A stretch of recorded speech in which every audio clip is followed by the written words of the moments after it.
전 세계 및 전국의 9천여 개 지교회 성도 여러분, 지성전 성도 여러분, 전 세계 인터넷을 통해 예배 드리는 모든 성도 여러분, GCN 시청자 여러분, 창세기 강의 50번째 시간입니다. 하나님께서는 지구에 큰 강 넷을 친히 만들어 주셨습니다. 이 네 강을 이룬 물은 둘째 하늘 에덴에서 쏟아졌지요. 하나님께서 둘째 하늘의 창을 열어 이 땅의 네 곳에 물을 쏟아 부으심으로 큰 강 넷을 만드셨습니다. 6일 창조 후 시간이 흐름에 따라 지구 곳곳에도 자연히 강들이 생깁니다. 그런데 하나님께서 이 네 강을 굳이 직접 만드신 이유는 무엇일까요? 이 네 강은 인류 문명의 발상지로서 인간 경작의 주요 무대가 되기 때문입니다. 지금부터 네 강의 이름에 담긴 영적인 의미와 대략적인 위치를 말씀드리겠습니다. 오늘 말씀은 좀 어려워요.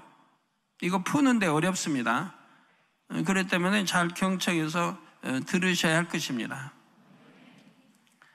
성경을 해석한 주석이나 다른 책들을 보면 강의 이름과 지명을 구약 성경의 원어인 히브리어를 근거로 해석합니다. 물론 원어의 의미를 참고할 수도 있지요. 그런데 하나님께서 강들에 부여하신 영적인 의미를 알아야 그 의미를 온전히 안다 할 수가 있습니다. 에덴 동산이나 이 네 강의 근원을 지구에서 찾으려는 사람들이 있지요. 그러나 에덴 동산과 네 강의 근원지는 지구가 아닌 둘째 하늘에 있습니다.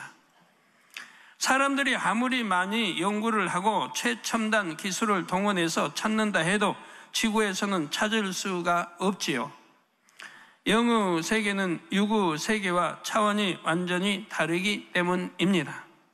자, 그럼 첫째 강부터 살펴보겠습니다.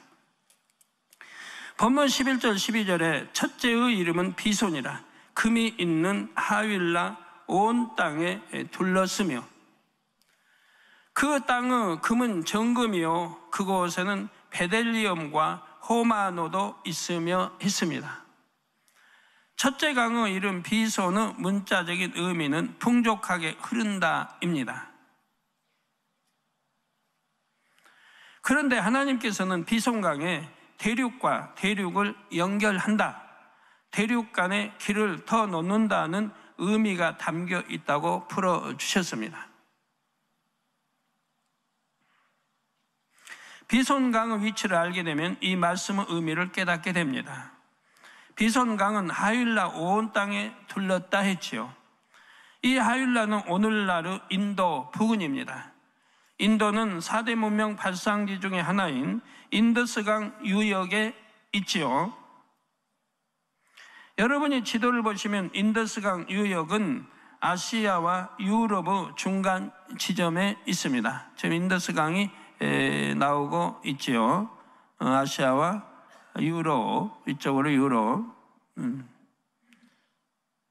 서쪽, 서북쪽으로 유럽이 나오죠.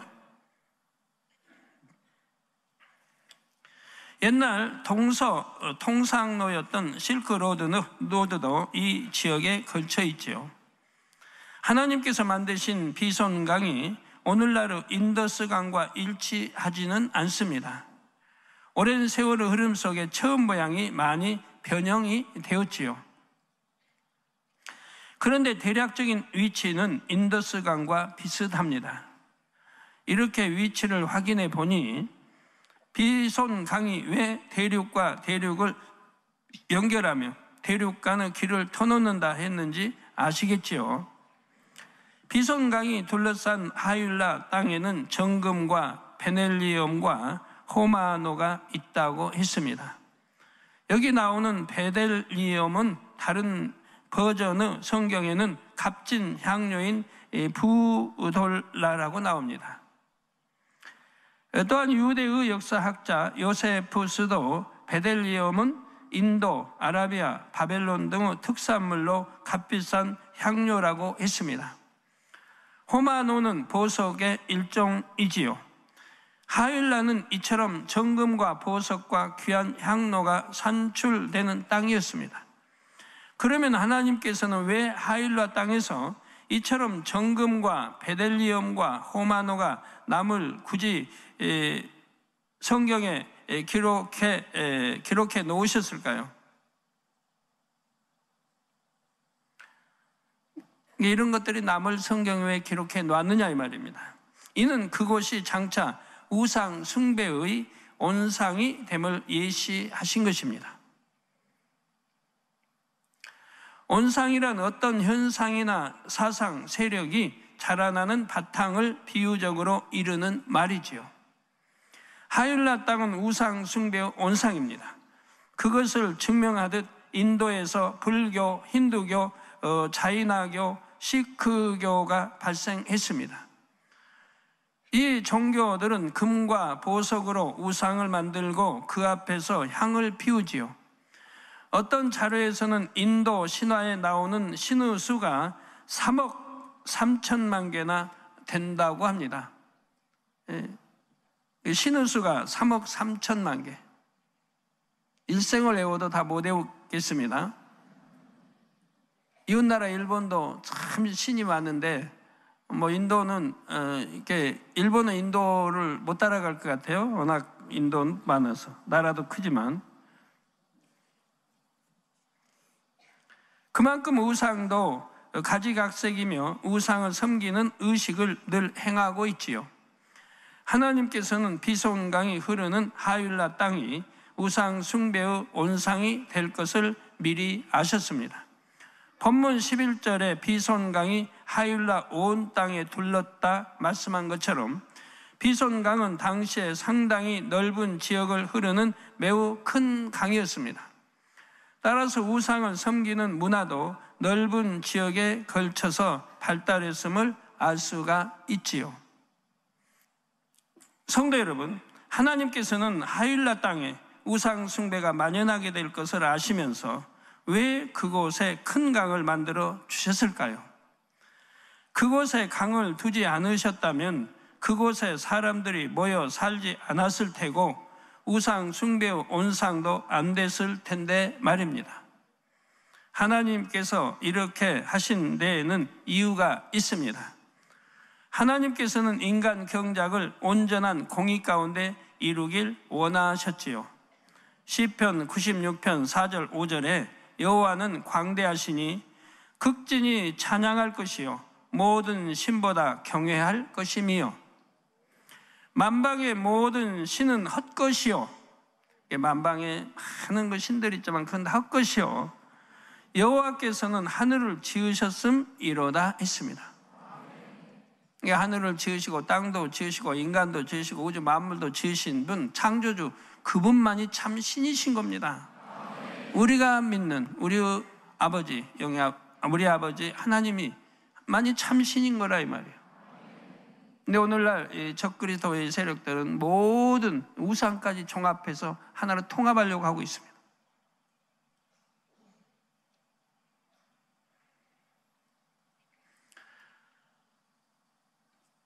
이 말씀대로 하나님만이 유일한 신이시며 찬양과 경배를 받게 합당하신 분입니다.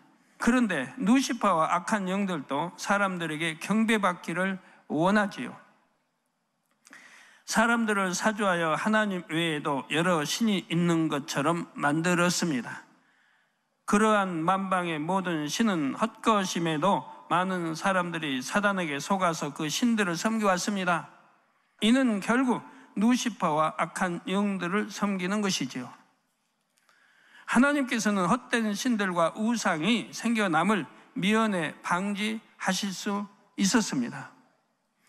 그런데 내버려 두신 이유는 무엇일까요? 이 세상에 헛된 신이 많다 해도 하나님께서는 인생들이 진실로 참 신은 하나님 한 분임을 깨닫기 원하셨습니다. 하나님께서 주신 자유의지 가운데 스스로 하나님을 찾고 만나기를 바라셨지요.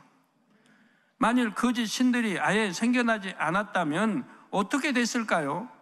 인생들이 하나님을 섬긴다 해도 그것은 스스로 자원한 것이 아닙니다. 하나님만 계시다면 거짓 신과 참 신을 구분할 필요 없이 무조건 하나님만 섬기면 됩니다. 이렇게 됐다면 루시퍼는 공평하지 못하다고 하나님께 송사할 수 있습니다. 하나님께서 루시퍼와 동등한 조건이 아닌 더 나은 조건을 갖추신 것이기 때문입니다. 그렇게 한다고 해서 또 하나님을 사랑한다거나 섬기는 것도 아닌 것이고요. 그러니 바로 인류의 시조인 아담 하와가 선악과를 따먹는 일이 생기지 않습니까? 배신한 일이 생기죠. 자, 그래서 더 나은 조건을 갖추신 것이기 때문에 이는 공의에 맞지 않지요. 그래서 하나님께서는 거짓 신이 생길 수 있는 환경이 만들어짐을 미연에 막지 않으셨습니다. 예를 들어 다윗이 범죄를 하게 됩니다. 왕이 돼서. 하나님이 얼마든지 막아주실 수 있지 않습니까? 근데 안 막아주시죠. 왜? 다윗을 그렇게 사랑하시는데, 다윗도 하나님을 그렇게 사랑하시는데 또 범죄할 때 지켜주지 않습니다. 조금만 깨닫게 해줘도 다윗 임금은 바로 돌이켰을 텐데 말입니다.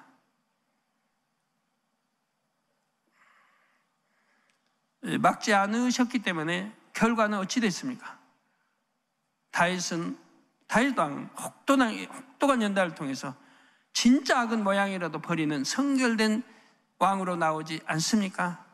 하나님이 사랑하실 수밖에 없는 왕으로 이제 나오더라 이 말이에요. 속 근본의 악을 철저히 빼내버리더라 이 말입니다. 그러니까 백성이 저주를 해도 용서했던 것이고, 자기 아들이 반역을 일으켜 자기가 온갖 수모를 다 당하고 했던 그 아들도 용서해달라고 신하들에게, 장수들에게 죽이지 말아달라고 부탁하지 않습니까? 그 정도의 마음이라면 악은 모양도 없는 것이죠. 처음부터 그런 건 아니라 이 말이에요. 이 혹독한 연단을 통해서 그렇게 변화됐다 이 말이에요. 그래서 하나님은 그걸 아시기 때문에 범죄하는 것을 지켜주지 않으신 것이라 이 말이에요. 그러므로 죄를 지었기 때문에 연단을 받는 것이고, 연단을 통해서 그렇게 훌륭한 하나님의 아들로 나올 것을 아셨기 때문에 그렇다 이 말입니다.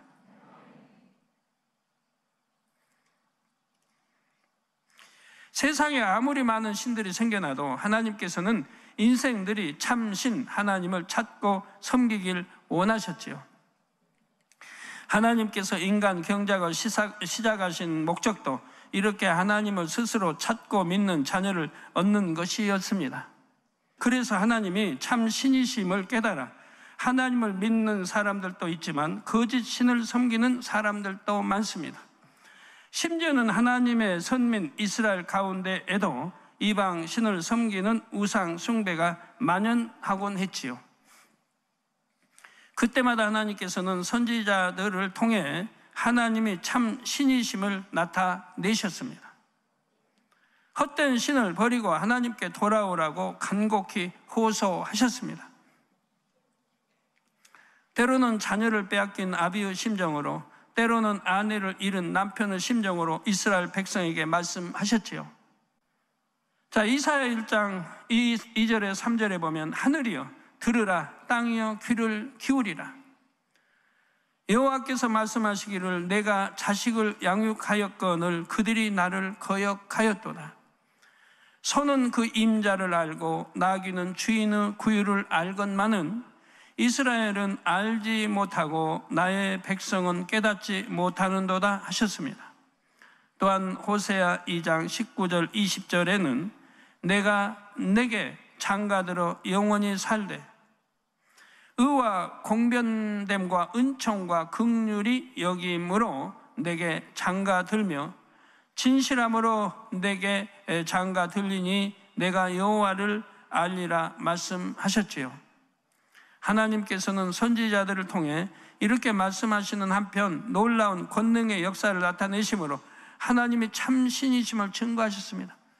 이게 성경에 보면 하나님이 참 신이심을 하나님의 사람들을 통해 증거를 했어요. 모세 통해서 열 재앙, 엘리야 통해서 하늘에서 불이 내려오고, 엘리사 통해서 온갖 다 베풀으셨다며, 여호수아 통해서 홍해가 모세 통해, 우리 여호수아 통해서 또 요단강이 갈라지고 여리고 성이 무너지고, 신약에도 베드로 통해서 또 사도 바울 통해서 하나님의 사랑받는 이런 종들을 통해서 권능을 입혀 하나님이 참 신이라는 것을 알려줬다 이 말입니다.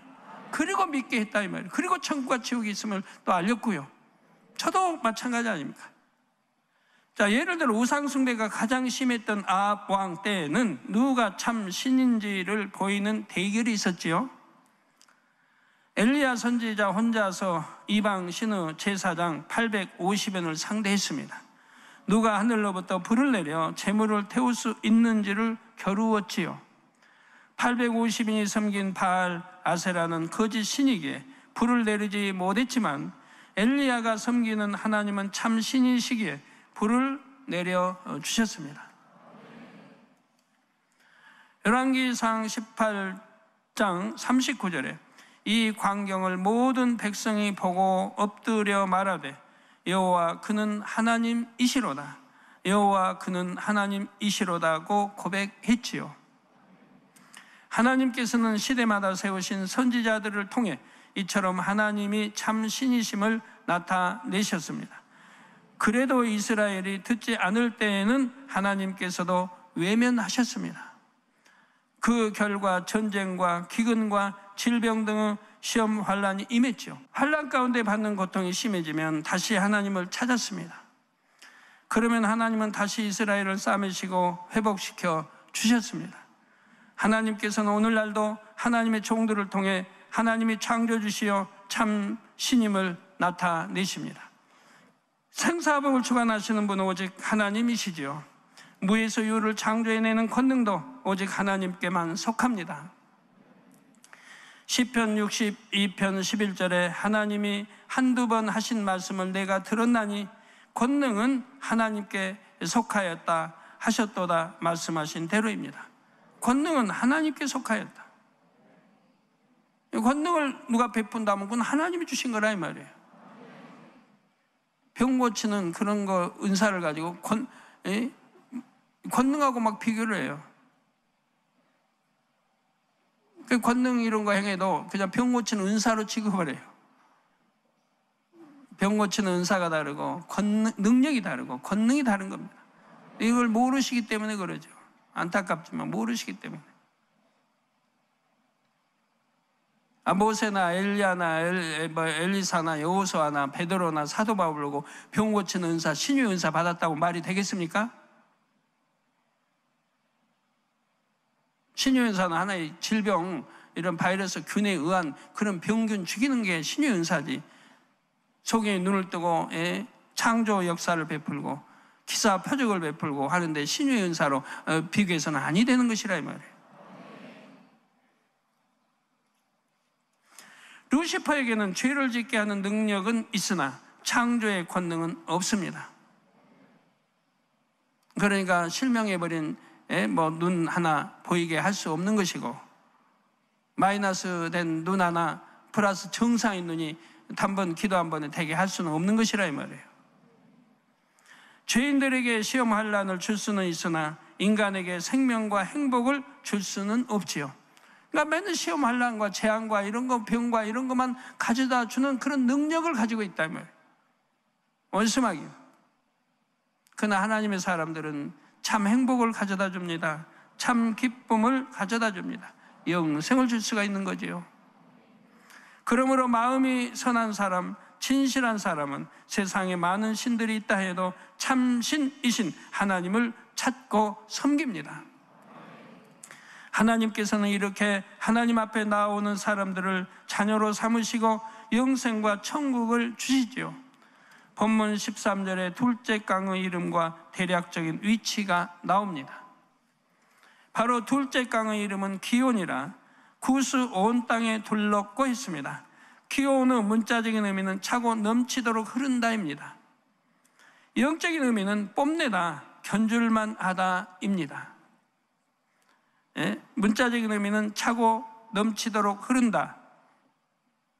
기온의 영적인 의미는 뽐내다, 견줄만 하다라는 뜻입니다. 하나님께서는 왜 이 강에 이런 의미를 담아 주셨을까요? 기온강 유역에서 발생한 문명이 뽐낼 만큼 뛰어날 것을 미리 아셨기 때문입니다. 그런데 기온강은 구스 온 땅에 둘렸다 했습니다. 첫째 강인 비손처럼 굉장히 넓은 지역에 걸쳐 흘렀던 것입니다. 그러면 구스는 어디일까요? 구스는 오늘날 아프리카의 에티오피아에 해당하지만 성경에 나오는 구스는 그보다 광범위합니다. 아프리카에서 나일강과 홍해 사이에 있는 지역을 모두 구스 땅으로 잡습니다. 나일강과 홍해 사이에 있는 지역을 모두 구스 땅으로 잡는다 이 말입니다. 사진에 지금 나오고 있습니다. 구스, 나일강이 나오고 있고요. 삼각주 쪽에서 또 지중해, 홍해, 파란 장화처럼 들어가는 데가 홍해고요. 저 파랗게 보이는 지중해 바다고 삼각형처럼 되어 있는 게 삼각주이고요. 나일강 거기 땅이 이제 이집트, 성경의 애굽이고요. 그 홍해에 걸르면 광야가 나오고 시내산도 있고 쪽에서 또 거슬러 올라가면 사해바다 보이고 거기 또 지나가면 갈릴리 바다가 나오고요. 오늘날 이 지역에는 나일강이 흐르고 있죠. 나일강은 몇 개의 원류가 함유한 것입니다. 먼저는 수단에서 흘러나온 백나일과 에티오피아에서 흘러나오는 청나일이 함유하지요. 그리고 다시 에티오피아에서 흘러오는 또 다른 지류인 아트바라 강이 함유합니다. 나일강이 이집트 영내로 들어가면 더 이상 함유하는 지류가 없고 북쪽으로 흐르다가 지중해로 빠집니다. 구스 땅에서 발원한 강이 나일강을 형성하는 데 중요한 역할을 한 것을 알 수가 있습니다.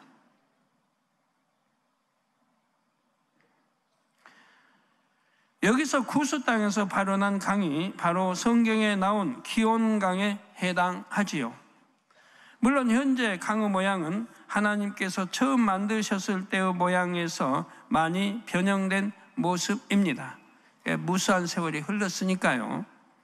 큰 강이 바다로 흘러 들어가는 곳에는 강물을 타고 내려온 퇴적물이 쌓여 삼각주라는 지형이 만들어지기도 합니다. 이러한 삼각주는 매우 기름진 땅으로서 다양한 동식물이 깃들어 살 수가 있습니다. 또한 사람에게도 매우 유익한 땅이지요. 먼저는 농사를 짓기가 좋습니다. 또한 민물이 풍족하면서도 바다와도 접해 있습니다. 이러한 여러 이점으로 인해 삼각주에서 도시와 문명이 시작된 경우가 많지요. 그런데 나일 삼각주가 바로 세계에서 가장 크다는 사실입니다. 이 나일 삼각주 유역에는 이집트 수도 카이로가 있으며 제2의 도시 알렉산드리아도 있지요. 또한 이 지역에서 발생한 고대 이집트 문명은 세계에서 가장 오래된 문명입니다. BC 3200년경에 시작되어 약 3000년간 번성했습니다. 이 고대 이집트 문명은 세계 다른 어떤 지역보다 찬란한 문명의 꽃을 피웠지요. 그래서 이집트에 가면 뛰어난 문화 유적들을 볼 수가 있습니다. 대표적으로 피라미드와 스핑크스를 들 수가 있지요. 기원전 아주 오랜 역사를 여러분 찾으려고 하면 바로 이집트 박물관에 가시면 찾을 수가 있고 또 유적지를 둘러보시면 찾을 수가 있습니다. 그리스 해봐도 여기 이집트와는 비교가 안 돼요.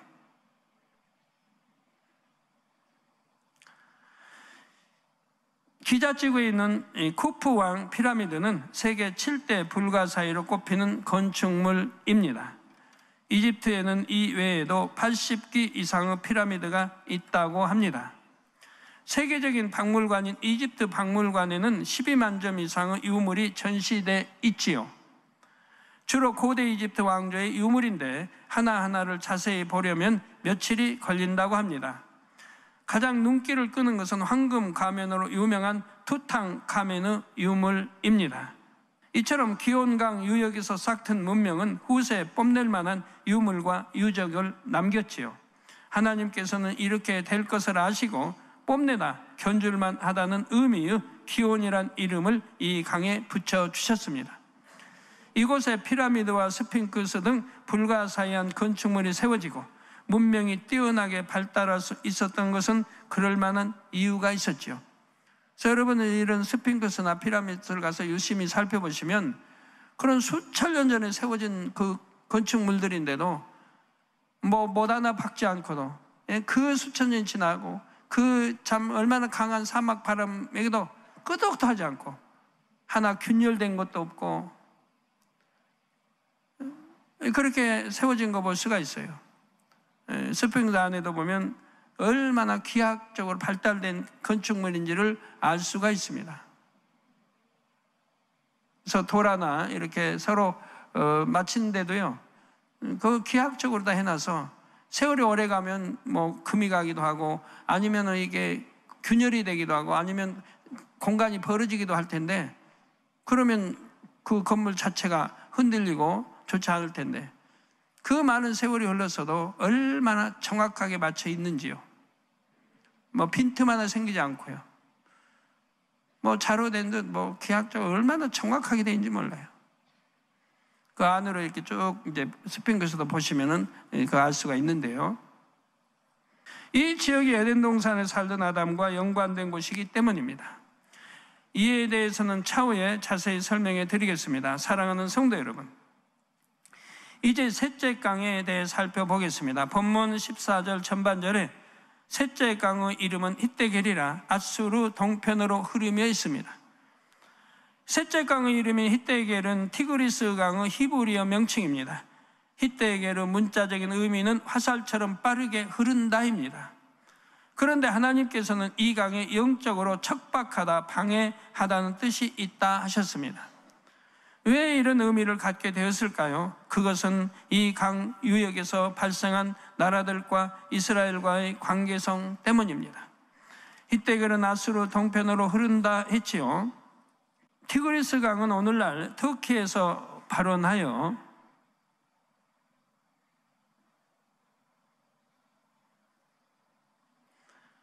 이라크를 거쳐 흐르다가 페르시아만으로 빠지는 강입니다. 이 티그리스 강 상류를 중심으로 BC 3000년경에 이미 번성했던 고대 국가가 있었는데 바로 아수르입니다. 아브라함이 태어나기 전부터 이 지역을 아수르가 차지하고 있었지요. 아수르에 있는 도시 이름도 아수르인데 지도를 보시면 아수르 바로 오른편에 티그리스 강이 있지요.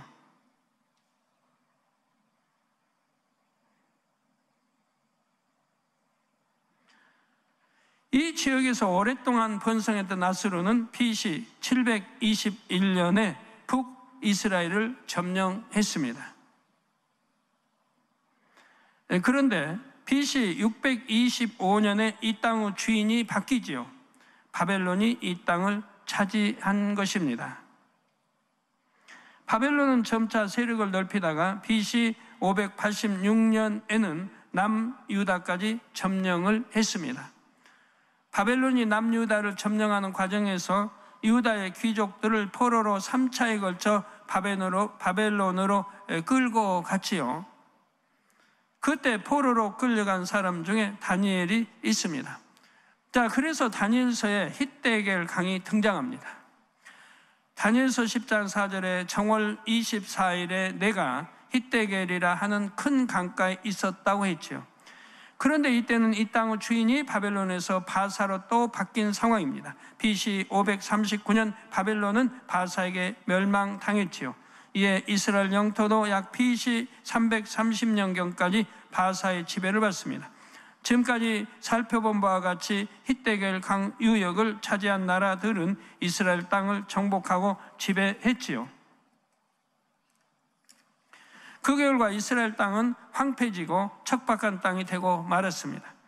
그런데 오늘날도 티그리스 강이 있는 나라는 여전히 이스라엘과 적대 관계에 있습니다. 바로 지금은 이 지역에 이라크가 있지요. 하나님께서는 이처럼 히데겔 강 유역을 차지하는 나라들이 이스라엘과 어떤 관계가 될지를 아셨습니다. 물론 하나님께서 처음 히데겔 강을 만드셨을 때와 현재 티그리스 강의 모양은 차이가 납니다. 그렇지만 여러 가지 정황을 살펴볼 때 티그리스 강에서 완전히 동떨어진 다른 지역에 있지는 않음을 알 수가 있습니다.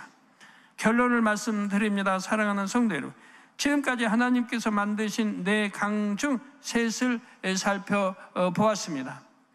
대부분의 사람들은 둘째 하늘 에덴의 물이 이 땅에 쏟아져서 네 강이 형성된 것을 모릅니다. 성경학자들도 성경을 문자적으로 풀어서 에덴 동산이 네 강 유역 어딘가에 있을 것이라고 추측하기도 하죠.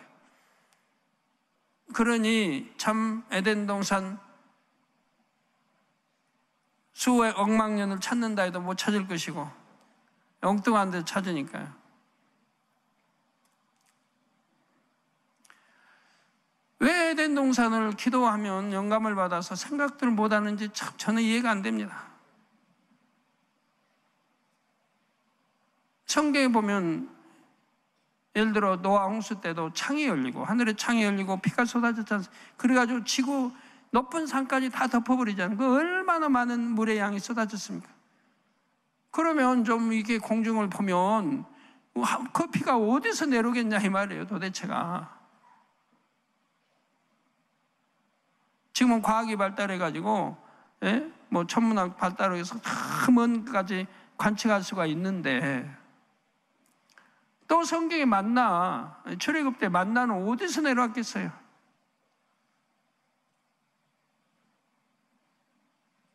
그냥 높은 데 하늘을 끝도 없이 높은 데 내려왔다면은 내려오다가 저기 올라오면 갈수록 영하 100도도 되고 막 할 텐데 몇 도까지 내려간지는 몰라도 여하튼 비행기 타고 가다 보면 비행기 밖은 영하 뭐 이번에 보니까 72도도 내려가고 하대요.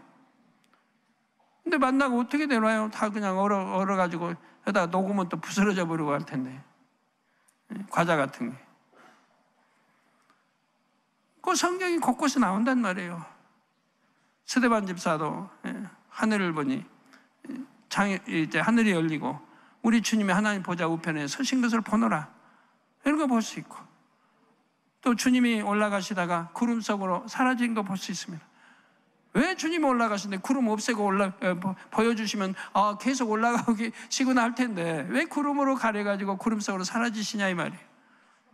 그런 장면들이 구약에도 나오고 여러 번 나오는데 이런 걸 종합적으로 생각해 보면 뭔가 와야 할 텐데 이걸 모르고 있단 말이에요.